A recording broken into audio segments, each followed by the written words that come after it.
Thank you for coming to my talk today.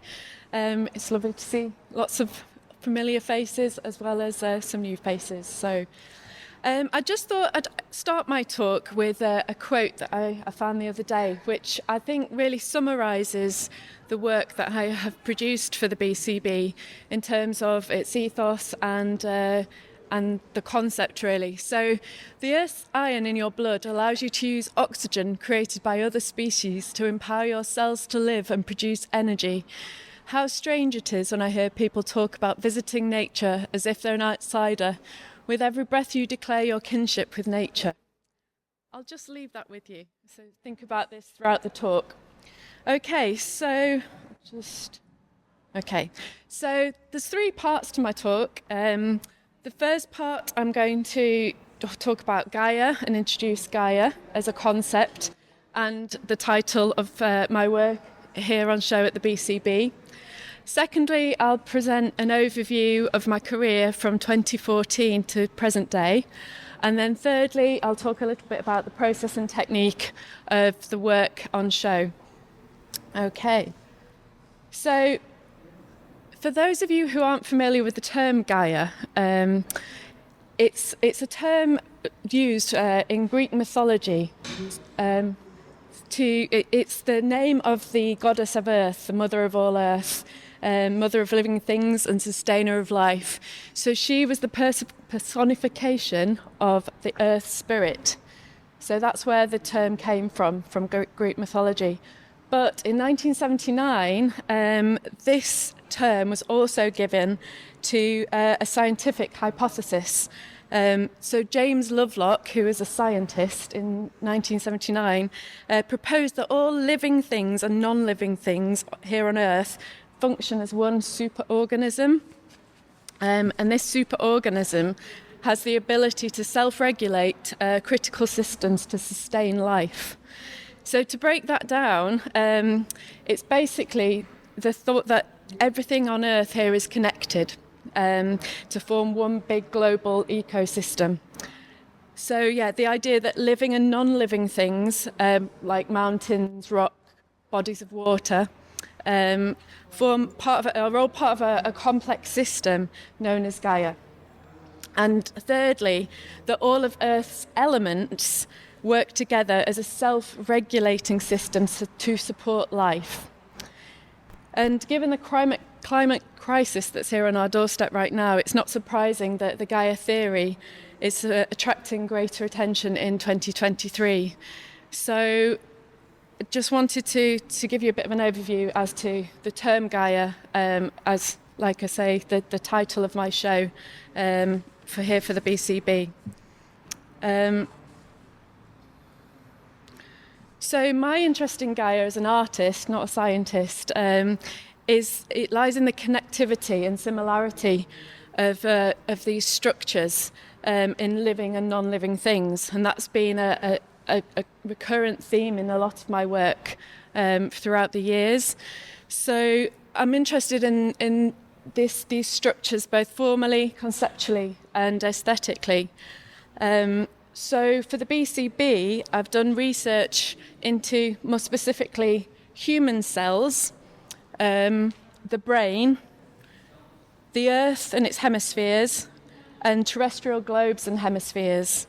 And here are just a couple of images. I'll just flick through a couple of images of these particular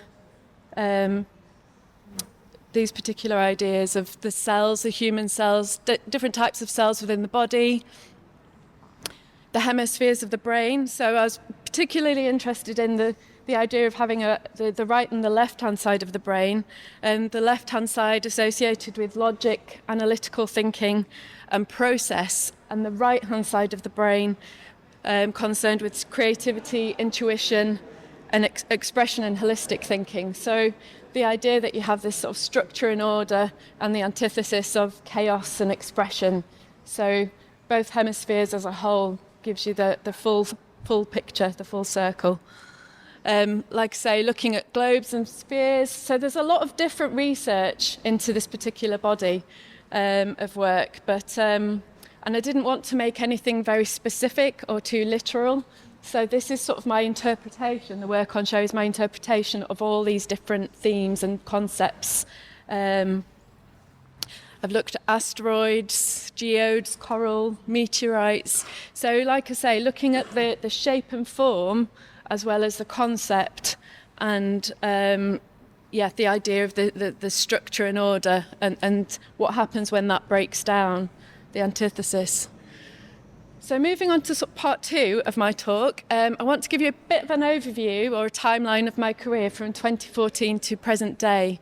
And this is important because I feel that the work that I've produced for the BCB is really a culmination of all these different ideas and different bodies of work dated from 2014 to present day. So all of the things that I've done previously, all the work that I've made previously, I feel has fed into this particular work that I've made for this show, and that was really that was something I really wanted to work on in terms of my proposal. It was sort of bringing all these ideas and themes and concepts and techniques together and really making one a body of work that really pushed myself and pushed my own limitations, but also brought everything together.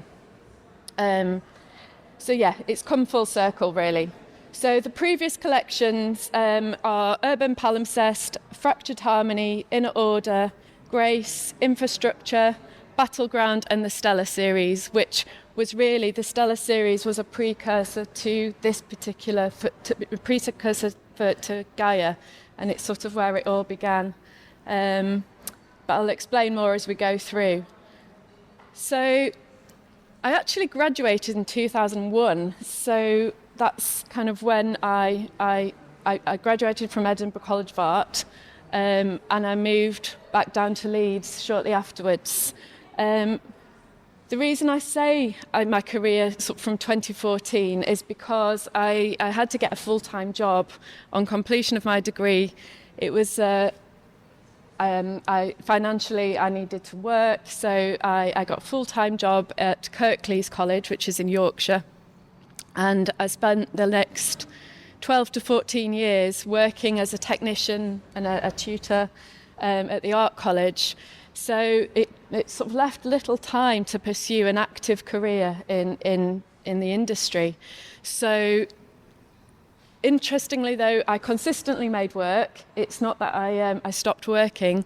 I used the facilities at the college, and I consistently made work during that period. But I wasn't actively seeking opportunities, exhibitions. I wasn't necessarily applying for fairs.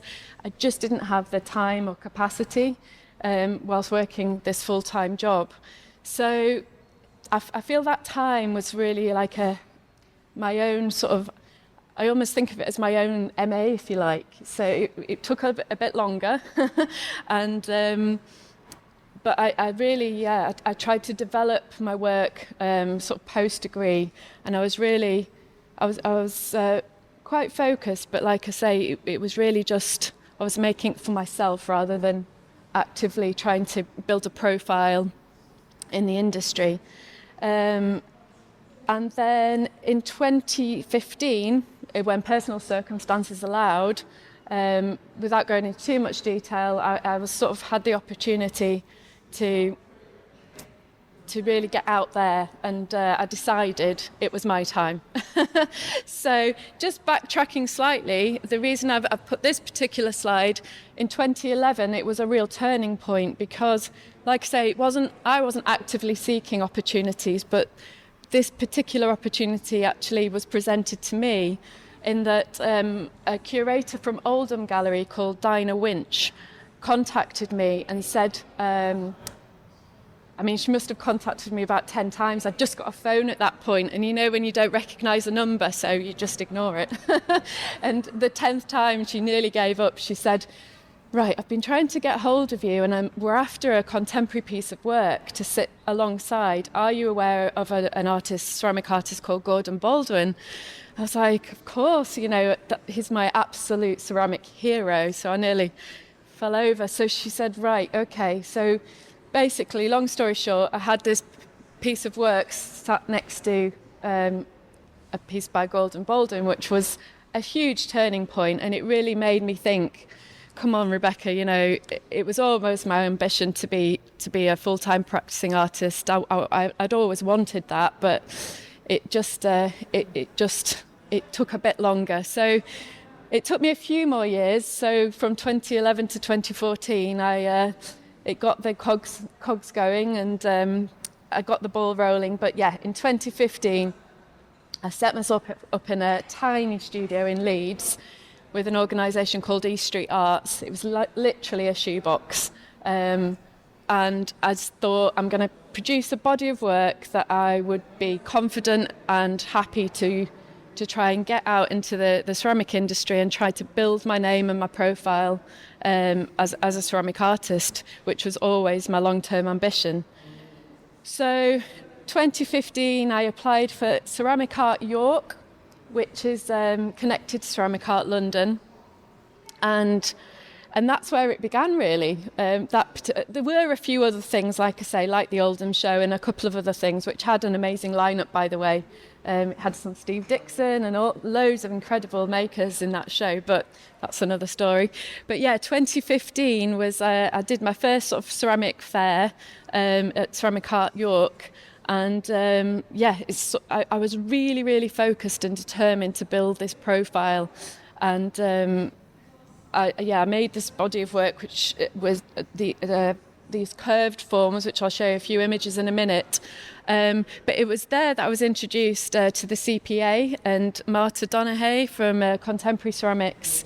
And I realised that the ceramic industry is quite a small network of people, really. We've got Ceramic Review, Contemporary Ceramics, the CPA. It's quite a small network of people. So I was introduced to her, and she really championed my work. She was really, she was great, actually, and she introduced me to other people. So it started from there, I would say. So these are a couple of images from that particular first body of work, the urban palimpsest body of work, which was influenced by industrial shapes and forms, industrial fragments, really. I'm from Leeds originally, so I was brought up in a very sort of industrial city. Leeds is a very industrial city. And I used to really enjoy going for walks, so it was a lot of observation from life, really, looking at these industrial sort of fragments that had this really beautiful organic kind of palimpsest, this beautiful surface created by nature. And again, that interest in the balance between man-made and organic and nature has been a long-term interest of mine. So these shapes and forms kind of stemmed from a lot of observation from the city in which I grew up. Then in 2016, again, went back, did another year at Ceramic Art York. This time they used my imagery on their publicity material, their promotion material, which was really nice. It's sort of, again, building the network, building the profile and the network. And then I applied for Ceramic Art London in 2016, and I won their award for the best newcomer, which was lovely. It was a really lovely award to be given. Although it was a bit strange, best newcomer, having graduated in 2001, but but it was, yeah. So that again opened lots of doors, introduced my work to people who weren't already familiar with it. Because on the back of that, I got an article in Ceramic Review, which again was a lovely kind of, it was an ambition. As a student, we used to pour through these magazines literally daily in the library. We had to, pour through these ceramic reviews. And again, it was sort of in my wish list. It was like, one day I want to have an article in Ceramic Review. And it was lovely because I was finally given that opportunity. So on the back of that, the next few years were super, super busy. I literally applied for everything going. I had exhibitions, I had gallery exhibitions, I applied for other fairs, I had commissions. A nice highlight was the COCA, Centre of Ceramic Art in York. I'm not sure if people are familiar with that. If you're not, I would highly recommend a visit because it's a fantastic facility outside of London to go and view both historic and contemporary ceramics. Just a plug there. I'm not on commission. But yes, so they acquired a few pieces, and actually it was really nice because I haven't mentioned this so far, but I also draw and paint alongside my ceramic work. So it's really nice because they actually took several pieces of ceramics as well as 4 paintings as well, which was really nice because to actually have the opportunity to show both 2D and 3D together is something quite rare really, and so that was lovely. So that was a highlight, and a couple more things. Like I say, really, really busy few years. It was hard work, but it was also really good fun. So sort of just after that, I moved slightly away from the industrial fragments, and a new and slightly different subject within. It's still the same theme. There's always a theme that connects all the work in terms of this structure and order and the antithesis. And I started to wanted to revisit some earlier forms that I had made during the period whilst I was at the college. So Inner Order was really revisiting some of the earlier shapes and forms, and these particular pieces were inspired by quarried materials. So looking at stone and rock in its natural form in the quarry, and then looking at how this shape and form changes when man intervenes. So you get the cuts and the slices of machinery, flat planes introduced into the work, grids on the surface, numerical and instructive markings that sort of imply use in industry. So this was sort of the inspiration behind this series of work. I've only put a couple of pieces from each particular body of work, but there are lots more. I've just put 2 or 3, but yeah, this was quite an extensive body of work. There must be about 40 odd pieces in this particular series. So that was some of the pieces made at this particular time. So they had, like I say, these grid-like marks, incised kind of markings as well on the surface. So, and as I mentioned, I've just put a couple of images in here of some of the two-dimensional works, again, made around that time. So very interested in surface, so lots of two-dimensional layering using media and then translating that onto ceramics as well. So these are just a couple of the 2D images. There we go. So this next slide isn't in here by mistake. There's a reason. So the point to this slide is in 2017, I had my first child, Noah, and so obviously I was working literally up until the day before, as you do.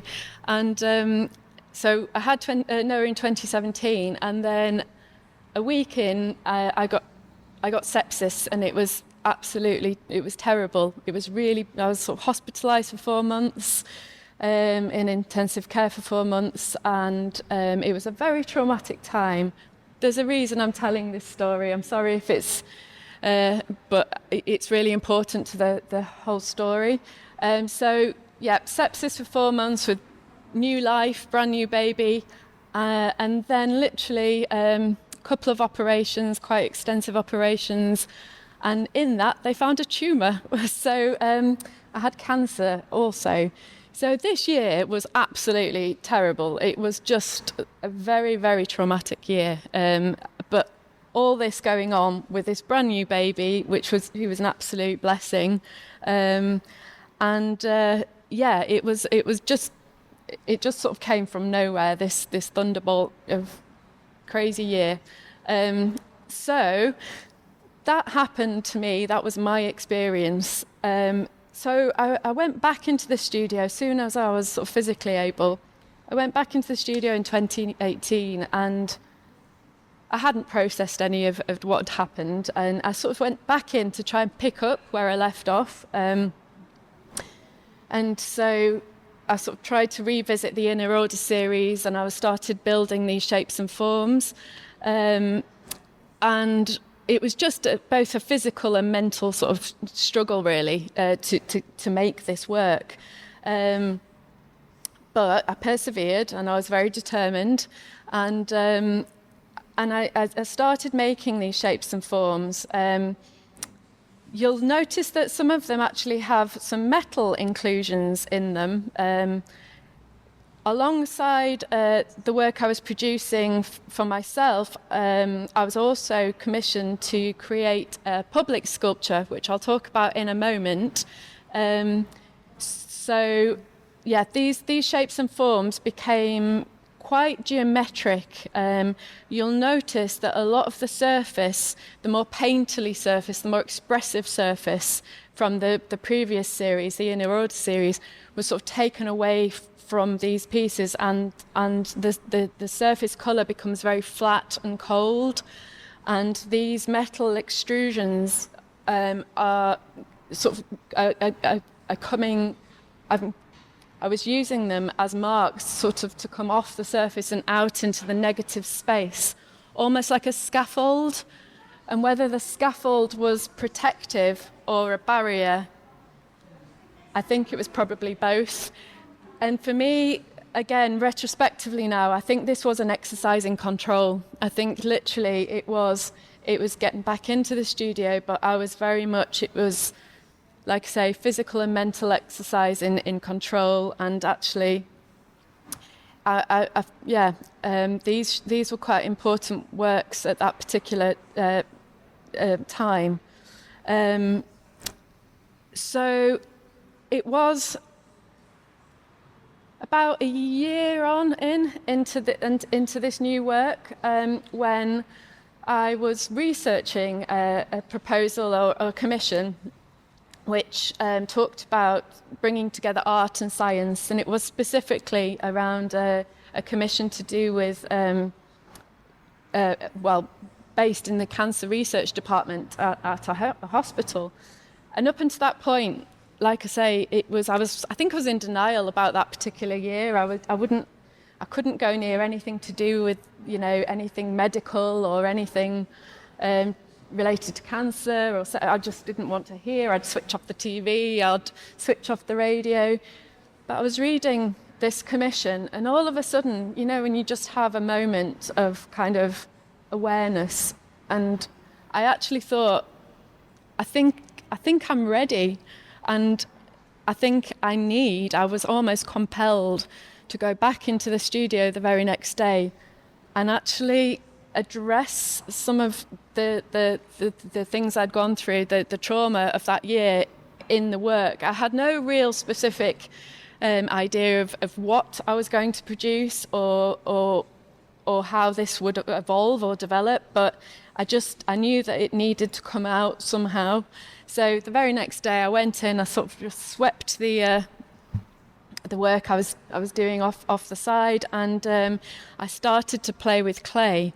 Now, I was working with metal, as I will talk to you about in a moment, with the Latent Power, which was the public art piece. So I had metal in the studio, and I had metal from the extrusions.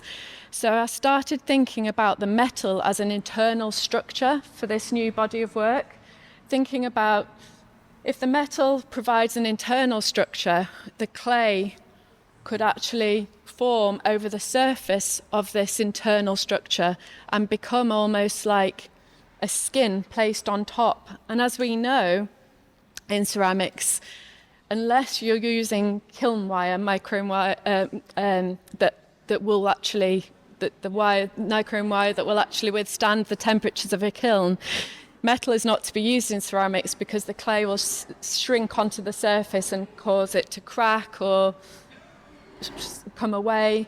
But I wanted to use this technique specifically to cause trauma and to cause kind of this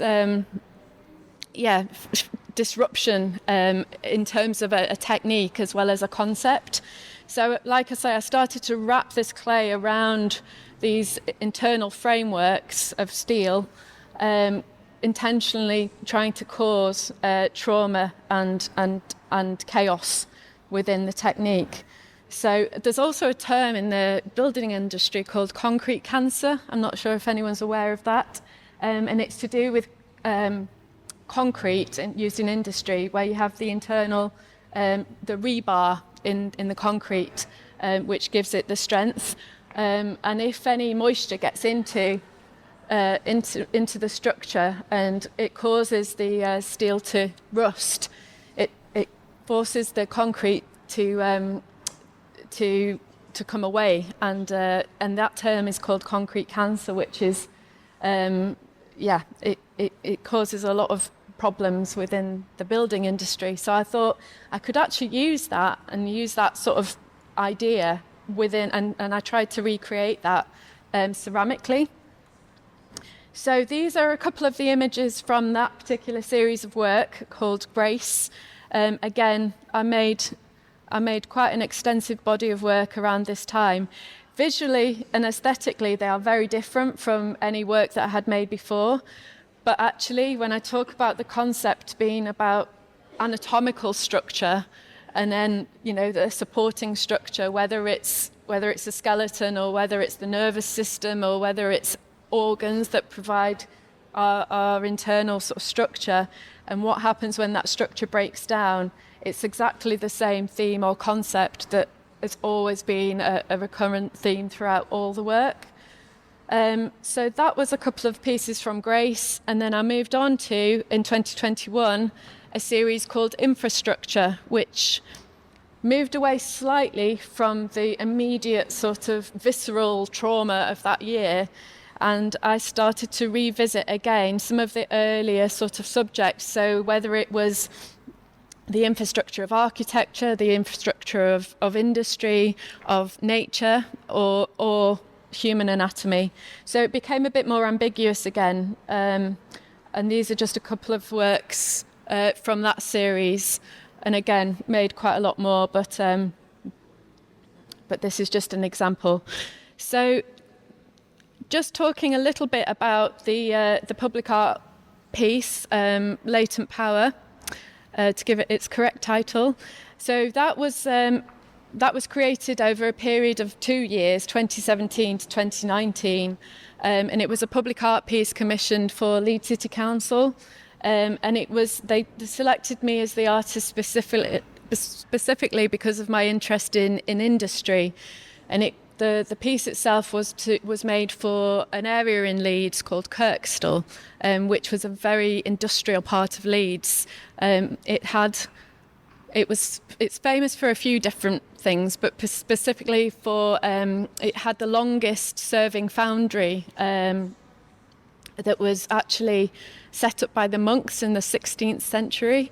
So it had a foundry and a forge, and it's also famous now for its abbey, which people call it to go see the ruins. So I did a lot of research, which is a big part of my process, is always the research first, taking photographs, doing drawings, working in the sketchbook, making maquettes and models, and then translating those into clay. So I did a lot of research into lots of different ideas. But ultimately, I came up with the idea of the water wheel being the earliest source of power. And without that, there wouldn't be any industry. So long story short, I sort of made this fragmented or deconstructed water wheel, which represented or reflected the history of the local area and the ruins and a passage of time. But it's also forward-thinking and positive and more contemporary. So basically, there's a really short video, if it's going to play. It's like a 2-second video, a really cheesy video of that they used as a promo, which just shows you the scale of this piece. So it's made in steel. So yeah, it's huge. Yeah, it's really cheesy, sorry. That wasn't my direction. Okay, so just to give you an idea of the scale. So like I say, that was really an introduction to other materials. So I'd always had ambition to work larger scale. And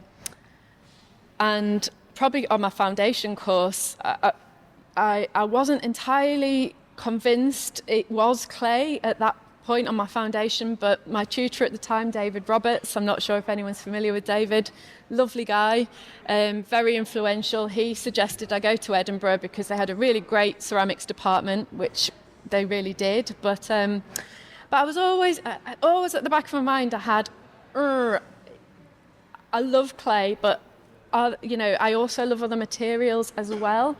But I think because of the latent power piece, it started my sort of brain questioning again. Is it clay?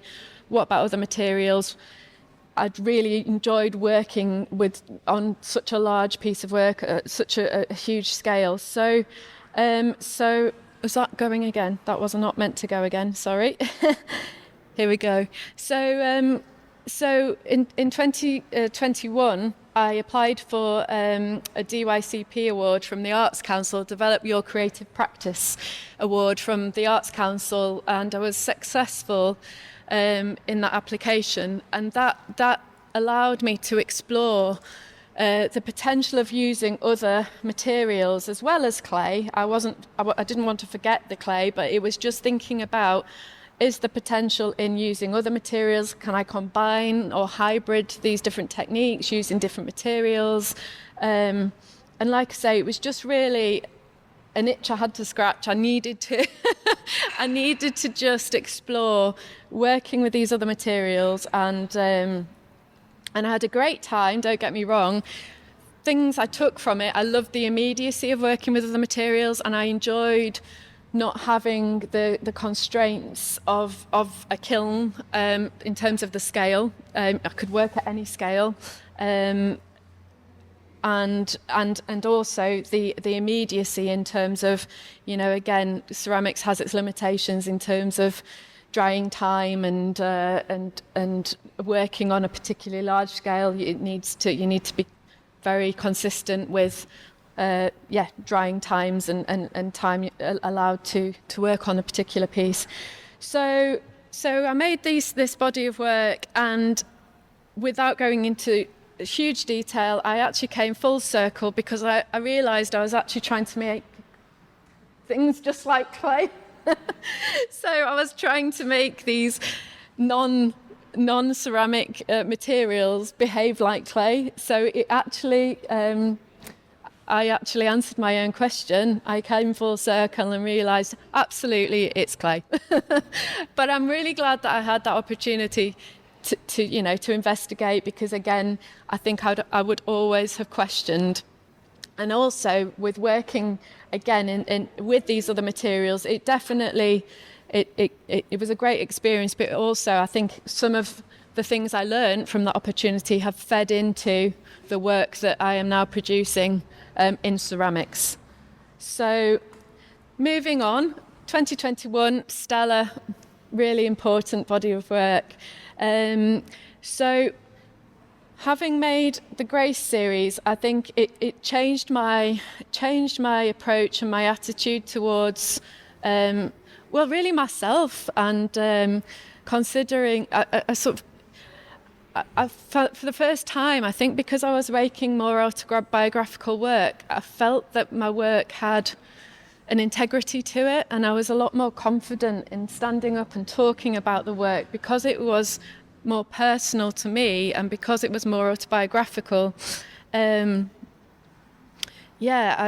definitely felt that it had that integrity, it had that weight to it, which I think I felt was possibly not there or not present in the previous bodies of work.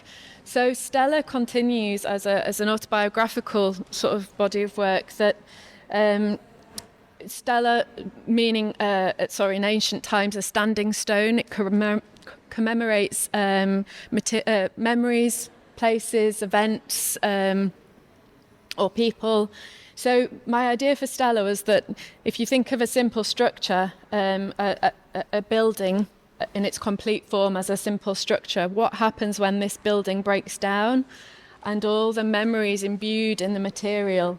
The idea was that I wanted to create my own sort of autobiographical Stella. So the idea was that all of these separate pieces, if put back together, would complete the whole. So it became an autobiographical body of work, and each piece represented a personal memory or a personal event that was important to me. So these are a couple of pieces I made from that series of work. So I spent a lot of time on demolition sites, which was really good fun, watching the demolition process. But yeah, just I love that sense of history and that narrative that sort of imbued it in the material itself, and thinking about a passage of time, what had happened in these buildings and the people that had come through the door, and all the ongoings and events that that this particular building represented. But then when it breaks down, that's lost, but it's not, because it's still part of these fragments anyway. So these are a couple of pieces I made as a result of that. And just to mention, these pieces really came about also in a conversation with a really important man who isn't here with us today, a very special person called Hugo Berge from March. He was Marchmont House. He was Marchmont. So I sort of want to pay tribute to Hugo in this talk, because he really changed my view, and he really on lots of things, and he really helped me to understand, and just we spoke at length about this series of work, and we talked about a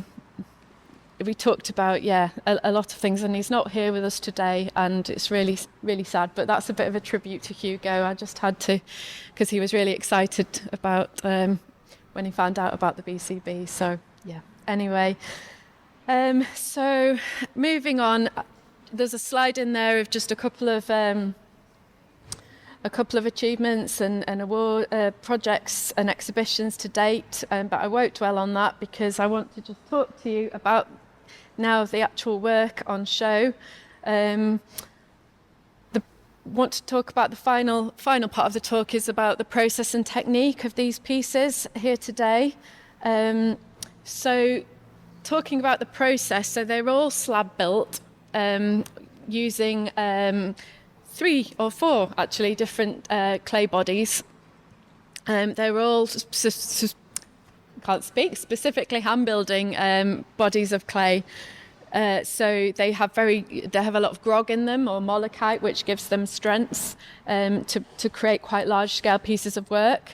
So I use plaster formers.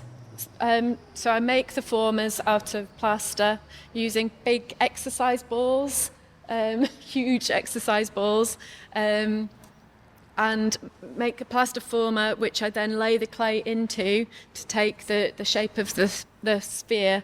So I make those in 2 halves and then put them together, and then create a tunnel going through out of a slab form.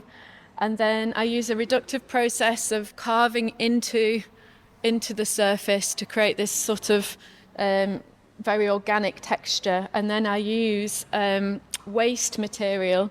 So I work alongside a sculptor called James Outerbridge, and he creates, again, these quite large-scale ceramic sculptural forms. And I'm always telling him off because he's really wasteful with his clay. But I go along with my bag and I collect all of his waste, and I use that in the surface of my pieces. Then I build up these surfaces, these organic surfaces. I've just discovered a really amazing new piece of kit, which is a scissor lift trolley, which has helped me. It's been game changing. It's because these pieces weigh a lot. The big ones particularly. I think it took 4 men to lift one of them onto the plinths there. So this scissor lift trolley has been like I say, game-changing. So they then go into the kiln for a bisque firing, and when they come out, I spend quite a lot of time on the surface with oxides, underglazes, glaze, building up the surface. And then finally, they come out of the kiln again. I take them up to low stoneware temperatures, and then I finish them using some waxes, Renaissance wax, and I've got some metallic waxes as well. Just a selection of the work on show. And I think that is it. Thank you very much.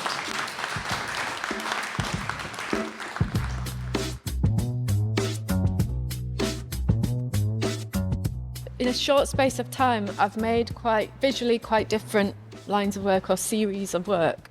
But I feel like because this, for me, has definitely come full circle, and it's been really reassuring to hear from various different people. They have said to me, without me prompting them, that they see a lot of the previous bodies of work within this work.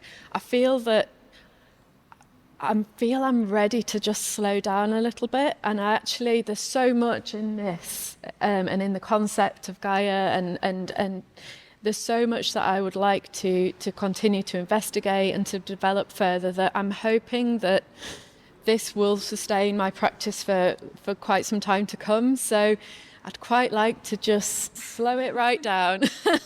And I feel that, like I say, there's a lot more to investigate and to develop, possibly not so radical developments, but just, so not yet.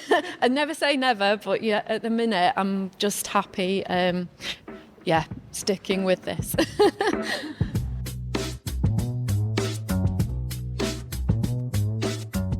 At the moment, and at the starting point for this work, it was exclusively ceramic, but I think the notion of using the metal in the work was to cause disruption and chaos and trauma within the technique, and that was really exciting for me at that point, and it really worked.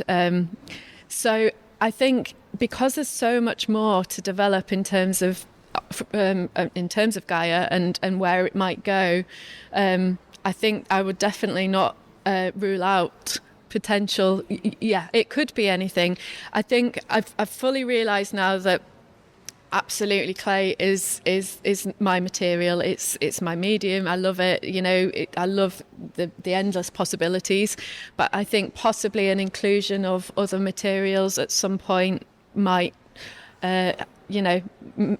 might happen again. But I'm not. Yeah, depending on the research that I do, there's a lot more research that I want to investigate further. There's so much more to come. So I think, who knows, but I would say definitely a possibility.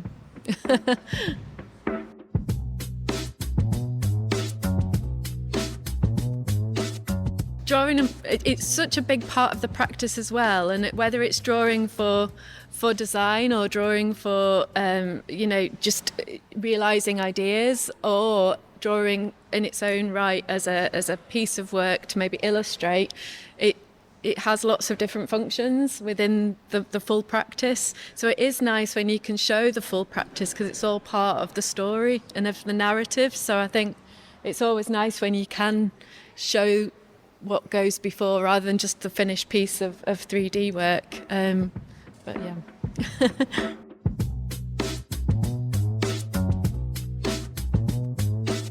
It has to have a relevance. So like the sort of more industrial pieces were very much, it's always, like I say, it's always inspired by the concept, if you like. The colour choice will be relevant to the concept. So in the industrial pieces, it was very much the greys and the blacks sort of industry, but then maybe an introduction of colour in terms of the natural patinas, so maybe mosses or lichen, or so that that sort of highlight of colour would come through as bits of organic, references.